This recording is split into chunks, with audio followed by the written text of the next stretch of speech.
오늘 하나님 아버지께서 우리에게 주신 말씀은 마태복음 16장 13절부터 20절까지의 말씀입니다. 신약성경 27페이지.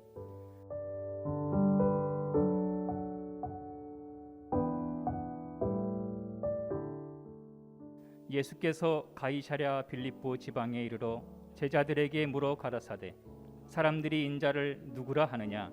가로되 더러는 침례 요한, 더러는 엘리야, 어떤 이는 예레미야나 선지자 중의 하나라 하나이다. 가라사대 너희는 나를 누구라 하느냐? 시몬 베드로가 대답하여 가로되 주는 그리스도시요 살아계신 하나님의 아들이시니이다. 예수께서 대답하여 가라사대 하요나 시몬아, 내가 복이 있도다. 이를 네게 알게 한 이는 혈육이 아니요 하늘에 계신 내 아버지시니라. 또 내가 네게 이르노니 너는 베드로라. 내가 이 반석 위에 내 교회를 세우리니 음부의 권세가 이기지 못하리라. 내가 천국 열쇠를 네게 주리니 내가 땅에서 무엇이든지 매면 하늘에서도 매일 것이요 내가 땅에서 무엇이든지 풀면 하늘에서도 풀리리라 하시고, 이에 제자들을 경계하사 자기가 그리스도인 것을 아무에게도 이르지 말라 하시니라. 아멘.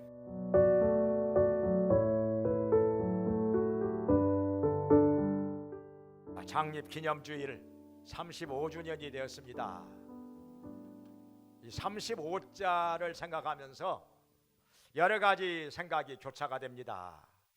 어려운 가운데서 교회가 세워지고 하나님께서 그동안에 많은 은혜를 주셔서 계속해서 지금까지 성장하며 발전하게 하신 것, 또 복음 전하며 선교하게 하신 것, 여러 가지 일들을 행하게 하신 것 감사하거니와, 한편으로는 그동안에 뭐 했나 별로 한 것도 없이 세월만 이렇게 많이 가버린 거 아닌가 생각하면서 참 송구하기도 하고 여러 가지 생각들이 교차가 됩니다. 아무튼 우리 하나님께서 영광 받으시는 창립 기념주일이 되기를 원하면서 이 시간에 교회에 대해서 생각을 하게 됩니다. 이게 주님께서 주시는 말씀, 여기 주님께서 교회를 세워주셨다. 그래서 주님의 교회라 이렇게 말씀을 하십니다. 어떻게 해서 이 말씀이 나왔는고 하니, 지금 예수님께서 제자들을 데리고 저 갈릴리 호수 북쪽으로 가이사랴 빌립보라는 지역이 있는데 거기 가셔가지고 제자들에게 물으십니다. 너희는 나를 사람들이 나를 누구라 하느냐? 누구라 하느냐? 이게 예수님께서 이렇게 가끔 질문을 던지십니다. 제자들에게. 어떤 사람들은 질문을 하면은 굉장히 부담스러워하고 불안해하고 두려워하기도 하고 그렇게 생각을 하는 이들도 있는데, 사실은 뭐 그럴 수도 있겠지만은 예수님께서는 질문을 하심으로 말미암아 제자들의 생각이 어떠한지, 반응이 어떠한지 정확하게 아시려고 하신 것입니다. 그래야 가르쳐 주시더라도 좀 더 그 사람이 뭘 모르고 있는가, 어느 부분에서 잘못 알고 있는가, 이것을 알면 더 정확하게 그 부분에 집중해서 가르쳐 줄 수가 있기 때문에 그 질문은 아주 좋은 거죠. 전에 소크라테스라든지 플라톤이라든지 이런 철학자들이 질문을 많이 던졌죠, 사람들에게. 그래서 대화하면서 어떤 진리를 가르쳐 주려고 많이 노력을 했던 것, 우리가 알고 있는 사실이죠. 예수님께서도 제자들에게 항상 질문을 던져, 또 사람들에게도 질문을 던져요. 어떻게 생각하느냐? 무엇이라 말하겠느냐? 너희들은 어떻게 하겠느냐? 여러 가지로 질문을 던지십니다. 보다 더 쉽게 어떤 진리를 가르쳐 주시고 전달하기 위해서 이렇게 하신 것이죠. 뭐 사람들을 곤란하게 하려고 그러신 것은 아니고, 광야에서 많은 사람들이 말씀을 듣다가 배가 고프게 되었습니다. 먹을 것이 떨어지고, 그때 예수님께서 그런 말씀을 하셨죠. 너희가 먹을 것 주어라. 없는 것 뻔히 아시면서, 먹을 것 없는 거 뻔히 아시면서 너희가 먹을 것 주어라. 이것은 무엇이냐? 왜 그렇게 하셨느냐? 어떻게 하는가 보려고 시험하시고자, 테스트하시고자 그렇게 하셨다고 요한복음 6장에서 말씀을 하고 계십니다. 테스트하기 위해서 어떻게 하나 보시려고. 다 이유가 있는 거지요. 다 뜻이 있는 거지요. 여기서 이 질문에 대해서 제자들이 어떻게 대답을 합니까? 예, 사람들이, 어떤 사람은 침례 요한이라고 말하고, 왜냐하면 침례 요한이 하나님의 말씀을 아주 직설적으로 많이 전했지요. 막 얘기하라고 그러고, 때로는 책망도 하시면서, 또 기적도 많이 일어났어요. 예수님이 꼭 침례 요한 같다 이렇게 생각을 해서 그렇게 생각하는 이들이 있다는 것입니다. 물론 다 보는 것은 아니죠. 어느 한쪽 면만 보고. 또 어떤 사람은 엘리야라. 왜냐하면 엘리야도 역시 기적이 많이 일어났죠. 막 불이 떨어지기도 하고 많은 기적이 일어났습니다. 이걸 보니까 뭐 엘리야 같다. 그래서 예수님 엘리야와 같다 이렇게 말하는 사람들. 어떤 사람은 예레미야라. 예레미야 하면은 눈물의 선지자죠. 백성들의 그 죄악 가운데 빠져 있는 모습을 보면서 눈물을 흘리면서 말씀을 전하였지요. 예수님께서 그렇게 하셨잖아요. 예루살렘을 바라보시며 눈물을 흘리시고 예루살렘의 멸망을 예언했던 예수님의 말씀 생각이 납니다. 예레미야라 어떤 사람은, 또 어떤 사람은 선지자들 중에 하나라. 그냥 꼭 누구라고 딱 집어서 말하기는 어렵지만은 그냥 선지자 중에 하나인 것은 틀림이 없는 것 같다 이렇게 말하는 사람도 있다는 것입니다. 그런데 예수님께서 또 물으십니다. 다른 사람들이 어떻게 말하느냐? 그걸 묻는 것이 아니라 너희들은, 지금 이 자리에 있는 너희들은 나를 누구라고 하느냐? 너희들의 생각을 듣고 싶다는 것입니다. 그때 베드로가, 성질 급한 베드로가 불쑥 나서서 주는 그리스도시요 살아계신 하나님의 아들이십니다 이렇게 대답을 하는 거예요. 깜짝 놀랐습니다. 근데 원래 베드로는 워낙 성질은 급하고 어떤 생각을 마음속에 담아두고 못 참는 사람이라 그냥 잠잠히 지켜보고만 있지는 못하는 성격이라 그냥 무슨 생각이 됐든지 그냥 얼른 말을 해버립니다. 그러다 보니까 실수도 많이 하고 예수님께 야단도 많이 듣고 엉뚱한 소리 해가지고 사람들로부터 참 민망한 꼴도 당하고 그랬는데, 이 베드로, 그러니까 베드로가 무슨 얘기만 하려고 하면은 왠지 모르게 마음이 불안한 게 사실이에요. 또 무슨 실수를 어떻게 할런지, 또 무슨 엉뚱한 말을 할런지 불안하단 말이요. 그러나 베드로가 사람은 진실합니다. 순수하고 진실한 건 사실이에요. 거짓말하고 남을 속이려고 하고 막 교활하고 그런 것하고는 거리가 먼 사람입니다. 아주 순수하고 진실한 사람, 또 정의감도 있고 이러면은 아주 높이 평가를 해야 됩니다.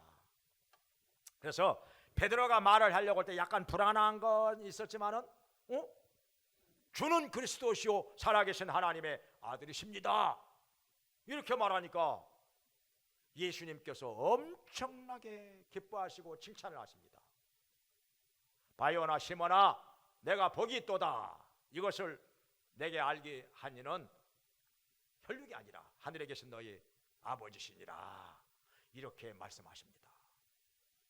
예수님께서는 잘못하였을 때 지적도 하고 책망도 하시지만은 또 잘하면은 엄청나게 칭찬도 하십니다. 격려도 하십니다.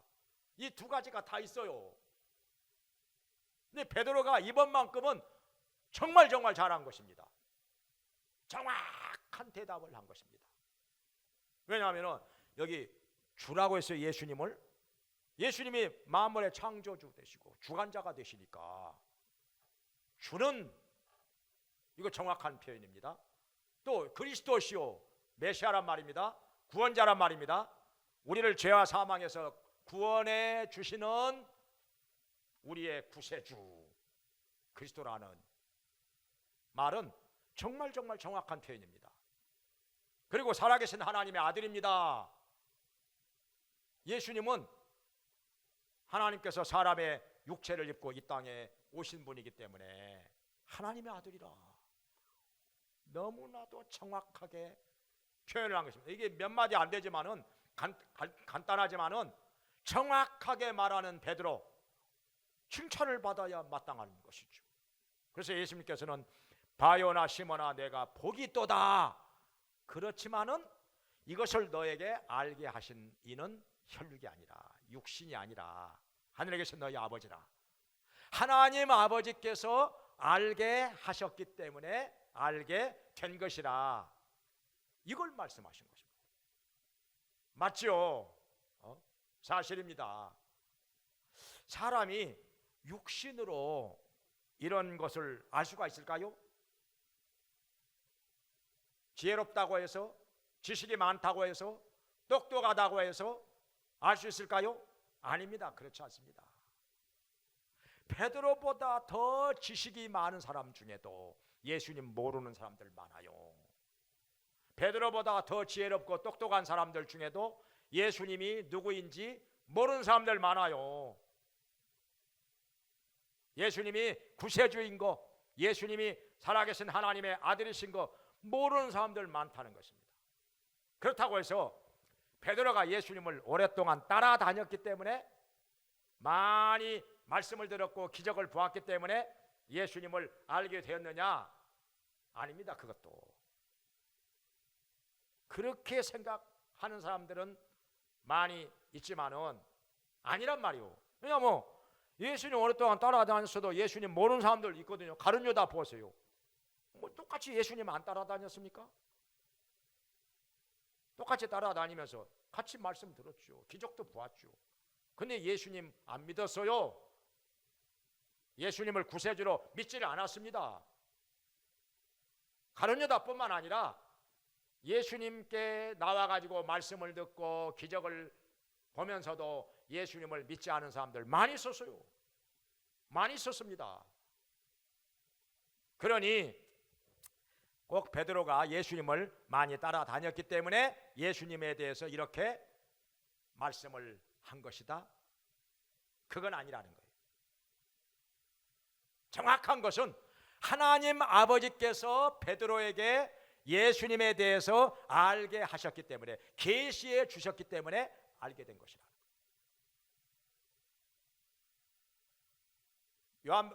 마태복음 11장에서도 이런 말씀이 있습니다.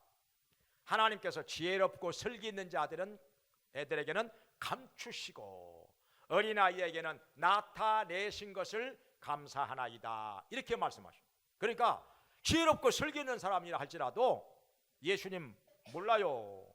하나님께서 계시해 주시지 않으면 몰라요. 모른다는 것입니다. 아무리 말씀을 들어도 못 깨달아요. 기적을 봐도 예수님이 누구인지 모르는 사람들 많았다는 것입니다. 그런데 어린아이에게는 하나님께서 계시해 주셔가지고 알게 된다는 것이죠. 그렇다고 어린아이가 뭐 다 안다 그런 뜻은 아니고, 어린아이라 할지라도 하나님께서 계시해 주시면, 하나님께서 알게 해 주시면 예수님을 안다는 거예요. 예수님을 구주로 믿는다는 것입니다.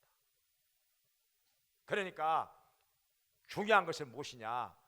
지혜가 얼마나 많으냐, 지식이 얼마나 많으냐, 얼마나 나이가 많이 먹었느냐, 그런 게 아니고, 거기에서 예수님을 아는 게 아니고, 그것과 상관없이 하나님 아버지께서 예수님에 대하여 계시해 주셨느냐, 알게 해 주셨느냐, 깨닫게 해 주셨느냐, 거기에서 좌우된다는 것입니다. 그러니까 베드로가 뭐 지혜롭고 똑똑해서 예수님에 대해서 이렇게 알고 고백한 것이 아니라 하나님 아버지께서 알게 해 주신 것이라, 이걸 말씀하시는 거예요. 그러면서 여기 18절에서 예수님 말씀하시기를 아주 또 중요한 말씀을 하십니다. 내가 이 반석 위에 내 교회를 세우리니 음부의 권세가 결단코 해하지 못하리라 말씀을 하셨습니다. 그러니까 무슨 말씀인 거 아니? 교회는 예수님께서 세우신다는 거예요. 예수님께서 세우시고, 그래서 교회는 예수님의 교회라는 것입니다. 내 교회, 예수님의 교회라는 것입니다. 사람의 것이 아니라는 거예요. 사람이 세우는 것도 아니라는 것입니다. 그러면은 또 여기 뭘 말씀하시는? 교회는 이 반석 위에 세운다. 이 반석 위에.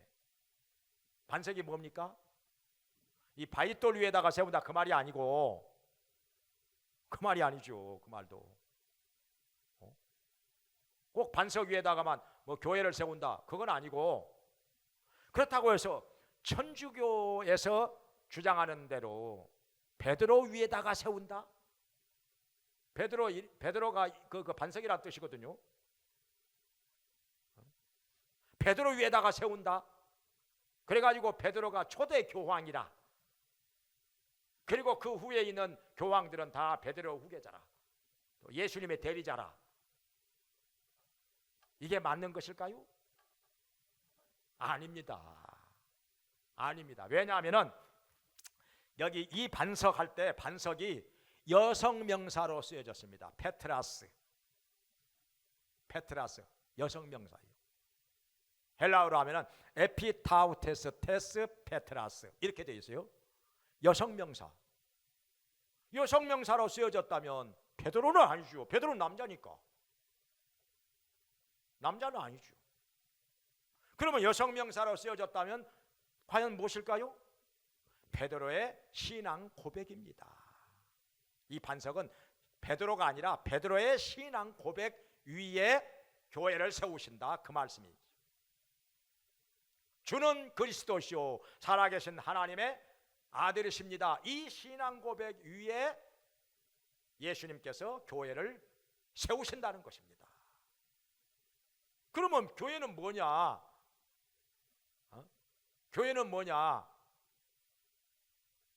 교회는 건물이 아니고 교회는 구원받은 성도들의 모임인 것입니다. 교회가 구원받은 성도들의 모임. 그러니까 헬라어로 에클레시아 교회가 에클레시아. 에크는 밖으로, 아웃이죠. 밖으로. 클레시아는 칼레오, 콜, 불러냈다 이 말이죠. 그러니까 죄와 사망의 포로가 되어서 지옥으로 떨어져 가는 사람들을 예수님께서 밖으로 불러냈다, 건져냈다, 구원하셨다 그 말이죠. 그러니까 교회는 뭐냐? 건물이 아니고 구원받은 성도들의 모임입니다. 교회는 건물이 아니고 사람이지요. 교회는 사람이지요. 왜 이것이 이렇게 중요한 것이냐? 정말 중요합니다. 왜냐하면은 오늘날 사람들이 교회를 건물이라고 생각하는 경우가 많습니다. 그래가지고 심지어는요, 목사님들 중에도 그런 분들이 있더라고요. 교회 짓는다? 아, 교회를 지어가지고 뭐 어떻게 하고? 이게 뭐 다 그게 그건 것 같지만은 굉장히 틀린 말입니다. 교회 짓는 게 아니에요. 교회 당 짓는다 이렇게 말을 해야죠. 아니면 성전을 짓는다 이렇게 말을 해야죠. 근데 교회 짓는다 이렇게 말을 하니까 사람들이 오해를 해요. 왜 어떻게 오해를 하느냐? 아, 교회는 건물인 거구나. 건물이구나. 그러니까 짓는 거 교회 짓는다고 말하지. 교회를 건물이라고 생각합니다. 그래서 어떤 현상이 생기느냐? 오늘날 사람들이요. 사실 교회는 건물이 아니라 구원받은 성도들인데, 교회는 사람들인데 건물을 중요시합니다. 건물 보고 모여듭니다. 사람들이 건물을 보고 모여들어요. 정말 그래요. 여러 가지 예를 들 수가 있지만은 그 중에 하나는 제가 아는 어떤 분 중에 한 15명 가지고 한 10몇 년 동안 임대교회 땅에서 목회를 했어요. 임대 건물에서 건물 임대해 가지고 목회를 했는데 한 10몇 년 동안 계속 15명 항상 그냥 그 숫자예요. 그러다가 어떻게 해서 그 물려받은 땅이 있어 가지고 아파트 단지에 예배당을 지었어요. 예배당을 짓고 나니까 바로 400명, 500명 모이는 거예요. 그래서 하하, 이거 똑같은 목사님인데, 설교도 똑같은 설교인데 뭐 달라진 것도 없는데, 달라진 것이 있다면은 임대 건물에 있다가 예배당을 진 거예요. 자기 땅에다가 예배당 지었다는 거. 근데 위치는 좋아요. 아파트 단지에다가 금방 400~500명 모이는 거예요. 그래서 사람들이 이 건물을 보고 왔다 갔다 하는구나. 목사님 보고 왔다 갔다 하는 게 아니라, 설교 듣고 왔다 갔다 하는 것도 아니고, 왜냐하면 그건 똑같으니까, 똑같은 목사님 똑같은 설교니까. 달라진 건 건물이 달라진 거예요. 임대냐 아니면 거기 땅에다, 자기 땅에다가 건물을 지었느냐. 그래서 건물 보고 사람들이 이렇게 왔다 갔다 하는구나. 제가 그걸 깨달았어요. 그래가지고 목사님이 그냥 금방 그냥 유명해지고 방송에도 나오고 막 세미나도 다니고 부흥회도 다니고 간증집회도 다니고 뭐 해외로도 다니고 그러더라고요. 똑같은 목사님이. 그 한 가지 예만이 아니라 많은 예를 들 수가 있습니다. 많은 예를 들 수가 있어요. 예배당 하나 좋은 위치에다가 지었는데 금방 몇백 명, 몇천 명 모이는 교회들 많습니다. 다른 것 때문이 아니에요. 똑같은 목사님인데, 똑같은 설교인데, 똑같은 실력인데 이렇게 달라져. 건물에 따라서 달라지더라 이거요. 교회가 성장하는 게, 사람들이 모여드는 게. 그리고 어디에서 이렇게 되었느냐? 교회가 건물이라고 생각하는 것 때문에. 이게 큰 문제라 이거요. 그러니까 건물 보고 사람들이 왔다 갔다 하는 거예요. 건물 보고 모여드는 거예요. 만약에 교회가 목사라고 생각했으면 목사 보고 왔다 갔다 했겠죠. 교회가 설교라고 생각했으면 설교 때문에 왔다 갔다 하겠죠. 사람들이. 교회가 만약에 실력이다 그러면 목사의 실력 때문에 왔다 갔다 했겠죠.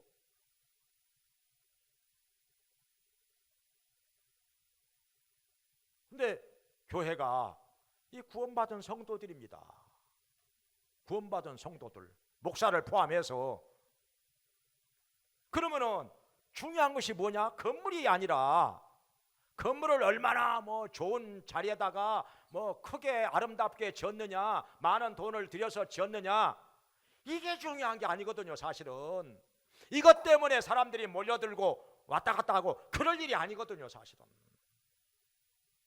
오늘날 대부분은 다 그렇지만은 정말 중요한 것은 건물이 아니라 사람이라는, 구원받은 성도들, 그 구원받은 성도들이 어떤 진리를 믿고 신앙생활을 하고 있느냐, 어떤 진리를 붙잡고 섬기고 있느냐, 이게 중요한 거잖아요. 이게 중요한 거잖아요. 아무리 건물을 좋은 자리에다가 크고 아름답게 많은 돈을 들여서 졌다 할지라도 그 안에 있는 성도들에게 복음이 없다면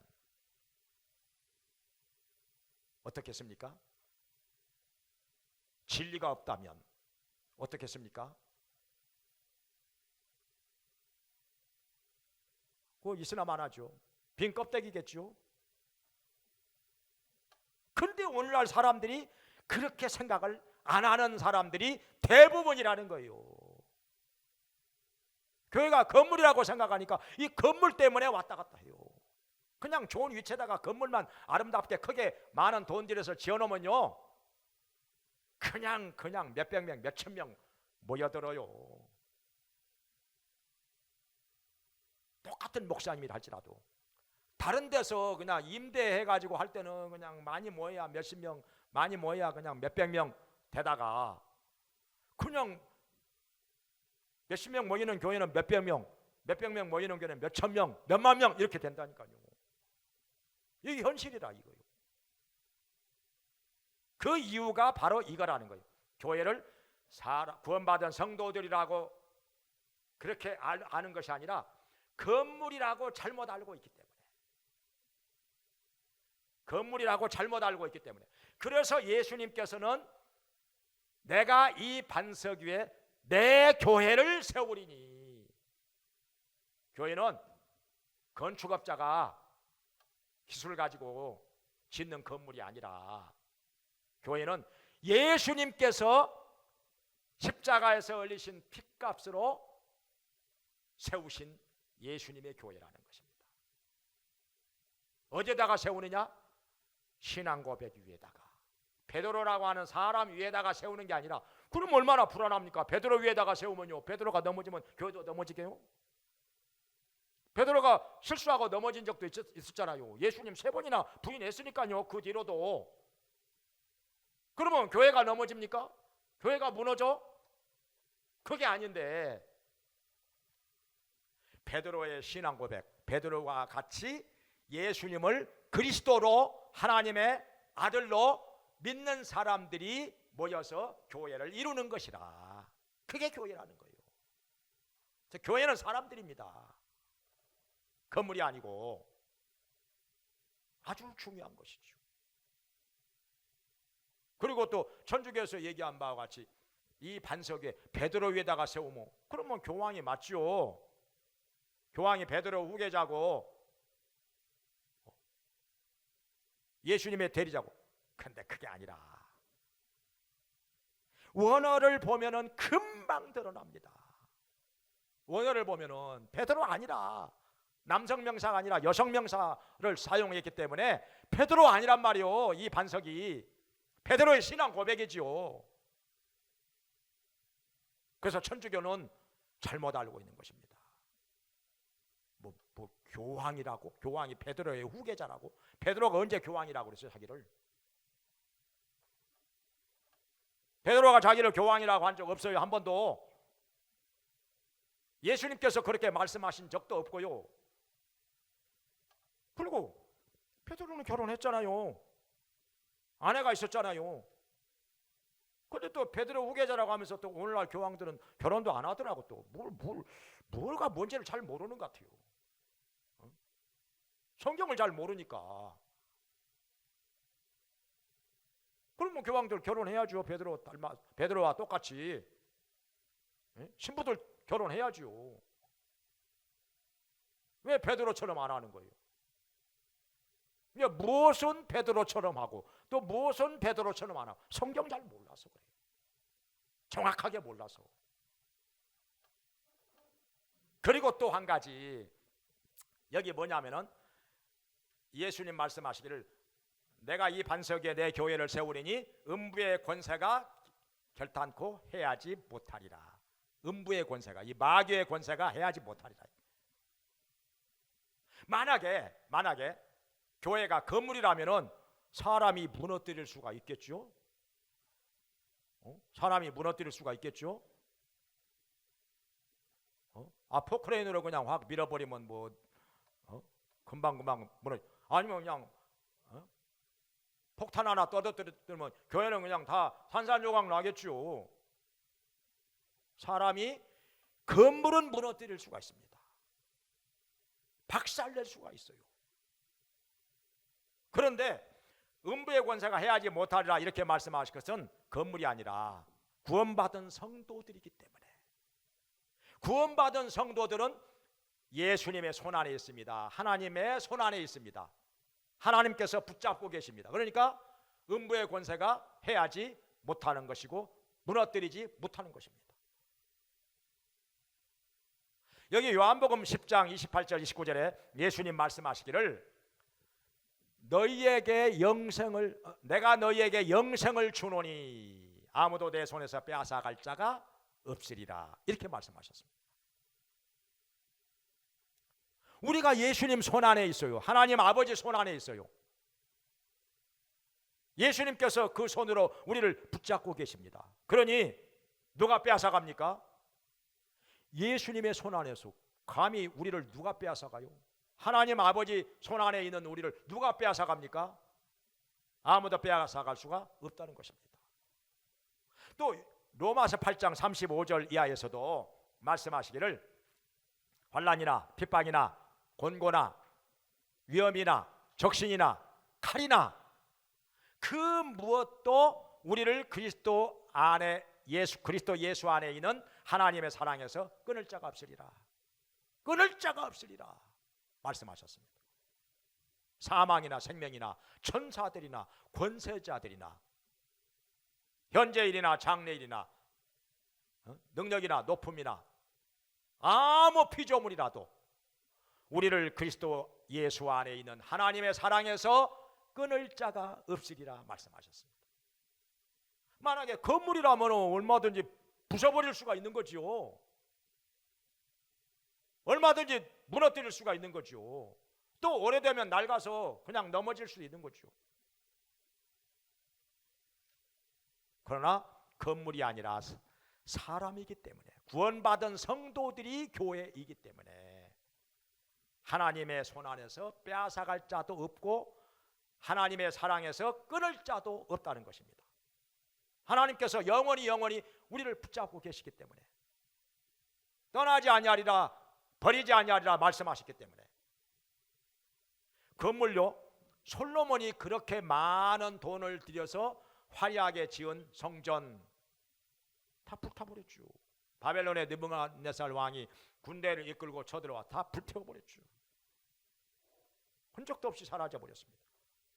나중에 예수님 당시에, 예수님이 이 땅에 계실 때 헤롯 왕이 46년에 걸쳐서 돌로 쌓아가지고 엄청나게 크고 화려한 성전을 지었습니다. 이걸 헤롯 성전이라고 하는데, 근데 지금 어떻게 됐습니까? 나중에 로마군에 의해서 다 허물어지고 일부만 남았습니다.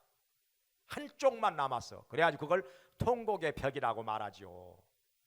그래가지고 이스라엘 사람들은 그 통곡의 벽 앞에, 성전 벽 한쪽 모퉁이 조금 남은 거 그 앞에서 그냥 울면서 기도를 하고,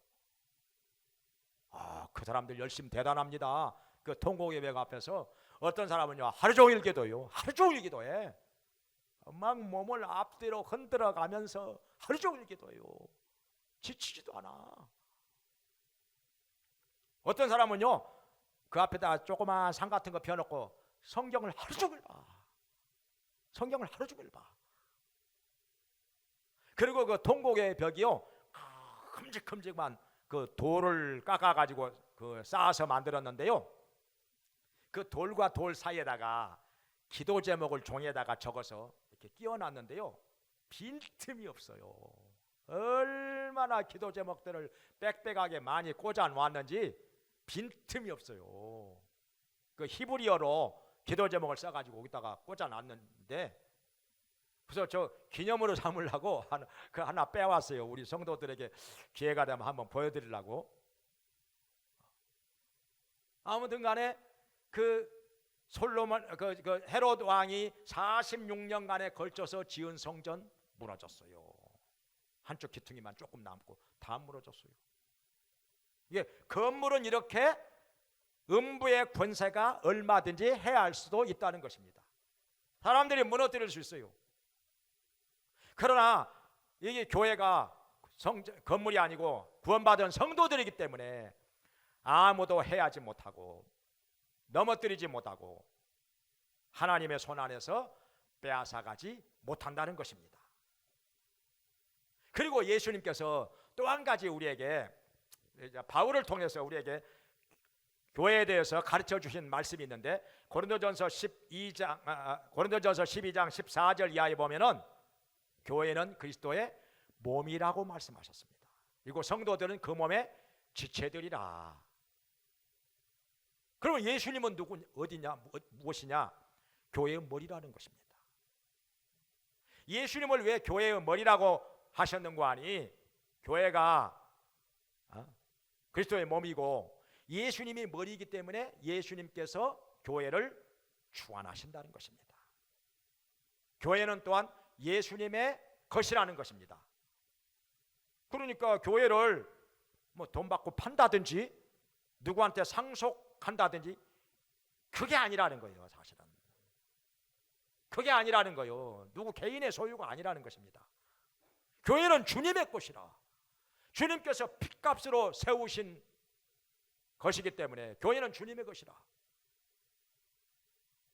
또 예수님이 교회의 머리가 되셔서 교회를 주관하신다는 것, 그리고 교회는 그리스도의 몸이라는 것입니다. 성도들은 그 몸의 지체들이고, 여기서 또 뭘 가르쳐 주시는 거 아니? 지체들은 저마다 다 은사가 다르고 역할이 다르다는 것입니다. 손이 하는 일 다르고, 발이 하는 일 다르고, 눈 하는 일 다르고, 귀가 하는 일 다르고, 입이 하는 것 다르고, 다 다르죠. 몸 안에서도 위가 하는 것 다르고, 간이 하는 것 다르고, 창자가 하는 것 다르고, 다 다르죠. 다 다르죠, 하는 역할이.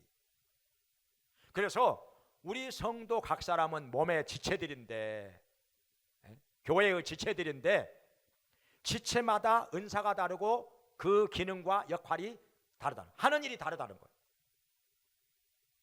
그러니까 뭐냐? 다 필요하고 쓸모가 있다는 것입니다. 그러니까 성경에 말씀하신 대로 손이 발더러 너는 쓸데없다, 눈이 입더러 너는 쓸데없다, 이렇게 말하지 말라는 거예요. 쓸모없다고 해서는 안 된다는 거예요. 다 필요하다는 것입니다. 몸의 지체 중에 필요 없는 지체는 아무것도 없다. 다 필요하다. 다 쓸모가 있다. 다 역할이 있다 하는 것입니다. 그러면 어떻게 해야 되느냐? 다른 지체에 대해서 비교하지 말라는 거예요. 왜 저건 나는 하는데 나는 왜 못하나? 그럴 것이 아니라 나는 나대로 할 것이 있다. 지체마다 다 할 일이 있으니까.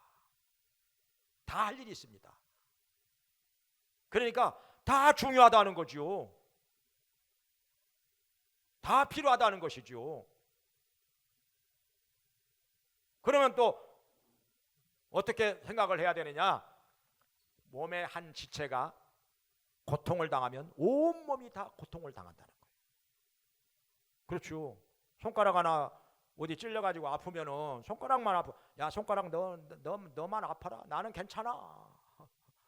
입이 그렇게 말합니까? 아, 나는 괜찮아. 그렇지 않다는 거지요. 온몸이 다 고통을 당하지요. 아이고 아파. 온몸이 다 고통을 당. 그리고 어느 지체가 영광을 얻으면 온몸이 다 함께 영광을 얻는다는 것입니다. 야구에서 투수가 공을 잘 던져가지고 굉장히 스타가 됐어요. 그렇다고 해서 그 손가락만, 투수가 그 공 던진 손만 영광을 받습니까? 다 영광을 받죠. 축구선수 손흥민 선수가 득점왕이 됐단 말이죠. 발만 영광, 아따 발이 훌륭하다 그랬습니까? 발만 가지고 얘기 안 하죠. 손흥민 선수 전체를 가지고 훌륭하다. 정말 잘한다. 그렇죠? 온몸이 다 영광을 받는다는 것입니다. 그래서 몸의 지체들은 다 누구를 업신여기거나 멸시하지 말고 귀히 여겨라. 다 귀히 여기고 사랑하고 하나 되어서 협력하고, 손과 팔이 협력을 해야 달리기도 잘할 수 있잖아요. 어떤 운동이든지 간에 어느 한 지체만 잘해가지고 잘할 수 있습니까? 그렇게 안 되죠. 온몸이 다 같이 골고루 협력을 해야 무슨 운동이든지 잘할 수 있다는 것입니다. 축구도 그렇고 야구도 그렇고 배구도 그렇고 농구도 그렇고 뭐든지 다 온몸이 골고루 다 잘해야 잘할 수 있다는 거죠. 그래서 몸의 지체는 하나 되어서 협력을 해야 된다. 서로 사랑해야 된다. 귀히 여겨야 된다. 필요 없다고 말하지 말라 하는 거예요. 다 필요해서. 그러니까 우리가 이렇게 그리스도 안에서 하나의 교회를 이루고 있는데 이게 우연이 아닙니다. 하나님께서 다 뜻 가운데서 섭리하시고 인도하셔서 우리가 서로 만나게 되고 그리스도 안에서 형제 자매가 되고 한 교회를 이루게 되었다는 것입니다. 하나님의 섭리라는 거예요. 하나님의 뜻이 있어서 우리가 교회를 이루게 됐다는 것입니다. 이거 하나님의 하시는 일이다. 그러니 우리가 이 교회 안에서 한 지체로서 열심히 하나님을 섬기면서 그리스도의 몸인 교회를 중심으로 하나님을 섬기면서 각자의 은사대로 직분과 사명을 감당하면서 열심히 하나님을 섬겨야 한다 하는 것입니다. 그러면 하나님께서 우리를 통해서 영광을 받으실 것이고 우리를 통해서 이 땅에 복음이 전파될 것이고 교회는 계속해서 아름답게 성장해 갈 것입니다. 할렐루야. 기도하겠습니다. 자비로우신 하나님 아버지, 주님께서 교회에 대해서 정확하게 가르쳐 주신 것을 감사드립니다. 바로 깨닫게 하여 주시고 올바른 신앙으로 몸된 교회를 중심으로 해서 주님을 섬기게 하여 주시옵소서. 몸된 교회의 지체들로서 열심히 각자의 사명 감당하면서 역할을 다하면서 주님을 섬기게 해 주시고 하나 되어서 협력하면서 사랑하면서 귀히 여기면서 주님의 몸인 교회가 아름답게 세워지며 성장해가며 발전하도록 도와 주시옵소서. 모두가 우리 주님을 기쁘시게 하는 자로 우리 하나님을 섬기면서 또 교회를 섬기면서 살게 해 주시옵소서. 예수님의 이름으로 기도합나이다. 아멘.